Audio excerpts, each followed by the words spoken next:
Assalamualaikum warahmatullahi wabarakatuh. Saya akan mempresentasikan hasil dari materi yang telah saya pelajari, itu materi tentang enkapsulasi dari mata kuliah pemrograman berorientasi objek, yaitu enkapsulasi.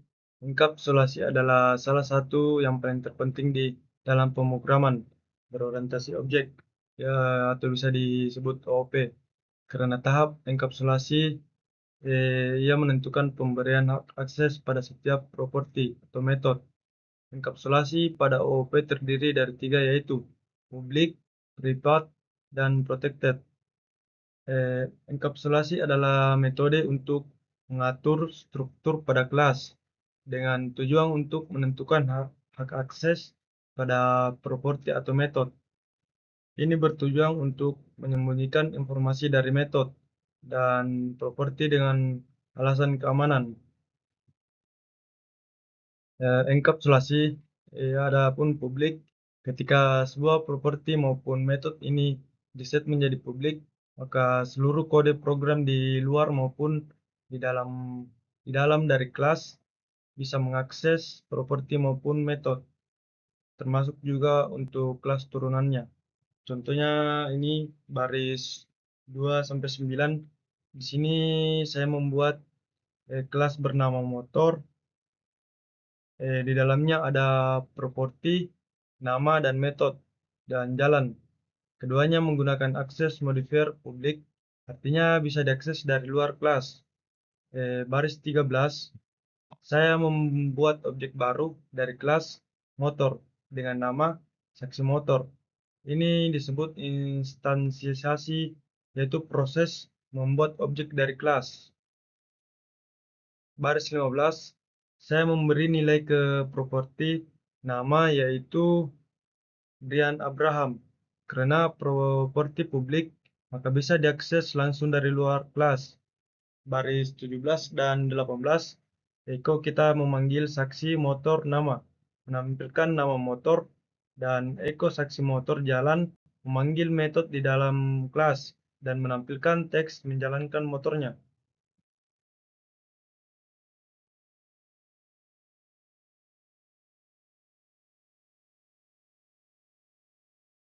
Enkapsulasi protected, ketika sebuah properti maupun metode di-set menjadi protected, maka yang bisa mengaksesnya adalah kelas itu sendiri atau turunan dari kelas tersebut, namun tidak bisa diakses dari luar kelas maupun turunan dari kelas tersebut.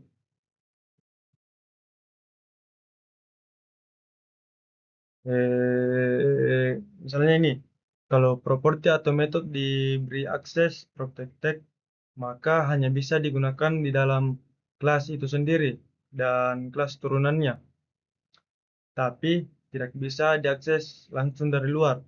Jadi konsep ini digunakan supaya data lebih aman dan tidak sembarangan diubah dari luar kelas.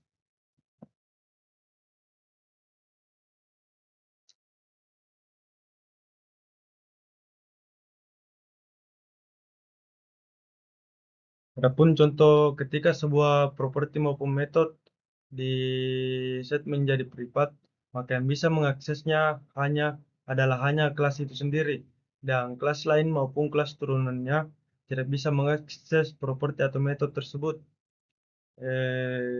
Kalau properti atau metode diberi akses privat, maka hanya bisa diakses di dalam kelas tersebut itu sendiri. Bahkan kelas turunannya pun tidak bisa mengaksesnya. Jadi, privat ini digunakan untuk melindungi data agar benar-benar tertutupi dan hanya bisa diubah lewat metode di dalam kelasnya.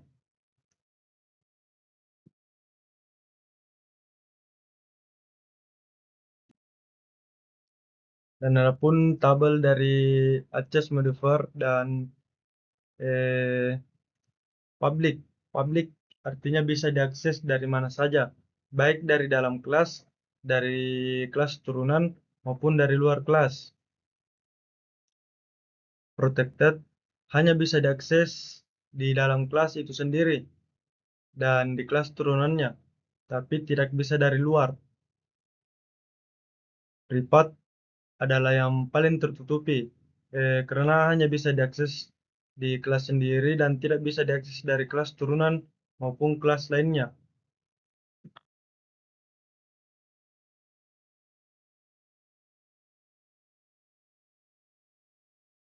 Getter dan setter. Getter adalah metode yang digunakan untuk mendapatkan atau mengakses nilai dari sebuah atribut yang bersifat privat atau terlindungi. Getter memastikan bahwa atribut hanya bisa dibaca tetapi tidak dapat diubah secara langsung dari luar kelas. Setter, metode yang digunakan untuk mengubah atau menetapkan nilai dari sebuah atribut. Setter memberikan cara agar aman untuk mengubah nilai atribut, memungkinkan kontrol terhadap bagaimana nilai tersebut diperbarui. Menggunakan metode getter dan setter memungkinkan kita untuk mengimplementasikan logika tambahan seperti validasi data atau format tertentu saat nilai atribut didapatkan atau diberi atau dibaca. Ini contoh kode dari getter dan setter. Properti nama dan umur bersifat privat, jadi tidak bisa diakses langsung dari luar kelas. Karena itu, digunakan getter dan setter dipakai untuk menampilkan data, sedangkan setter untuk mengubah data. Tapi juga dipakai untuk menampilkan data. Juga ada validasi agar nilainya tetap benar. Misalnya kalau umur negatif, program akan menolak dan menampilkan pesan error. Dengan begitu, data di dalam kelas tetap aman. Keamanan data. Keamanan data enkapsulasi meningkatkan keamanan data dengan membatasi akses langsung ke atribut. Dalam contoh di atas, paspor disembunyikan dengan menjadikannya privat, dan hanya metode privasi paspor yang bisa digunakan untuk memeriksa kecocokan paspor. Validasi dan enkripsi. Dengan menggunakan enkapsulasi, kita dapat menerapkan validasi data secara terpusat, seperti memastikan paspor minimal 8 karakter dan username tidak boleh kosong. Pada contoh di atas, paspor juga dienkripsi menggunakan fungsi paspor hash sebelum disimpan. Adapun pengendalian aksesnya, enkapsulasi memungkinkan kita untuk menentukan siapa yang bisa membaca atau menulis data tertentu dengan menempatkan logika akses di dalam metode kelas. Kita bisa mencegah akses tidak sah dan melindungi data dari perubahan yang tidak diinginkan. Dan adapun keamanan data,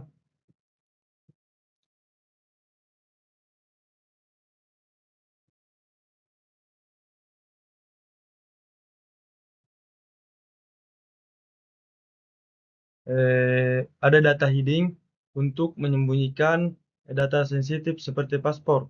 Adapun akses terkontrol melalui getter dan setter untuk mengatur bagaimana data dapat diakses atau diubah. Adapun enkapsulasi untuk membungkus data dan logika keamanannya menjadi satu unit yang aman dan terstruktur. Sekian, terima kasih.